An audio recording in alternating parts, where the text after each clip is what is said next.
একদিন ছোট্ট বাচ্চা টুনটুনি রঙিন সবুজ মাঠে খেলছিল। টুনটুনি আর তার বিড়াল ছানা মিনি খুব আনন্দে খেলছিল। হঠাৎ করে আকাশ থেকে উড়ে এলো একটি রঙিন প্রজাপতি।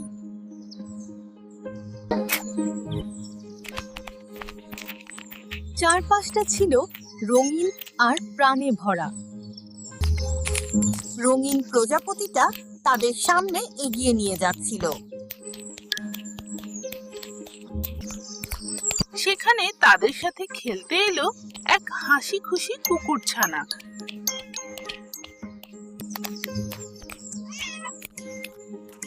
তারা এসে পৌঁছালো এক সুন্দর ফুলের বাগানে। আর দূরে দাঁড়িয়ে হাসছিল এক মিষ্টি হরিণ ছানা। সবাই মিলে খেলতে লাগলো। মাঠটা ভরে গেল আনন্দে। প্রজাপতিটা ধীরে ধীরে রংধনু আকাশে উড়ে গেল।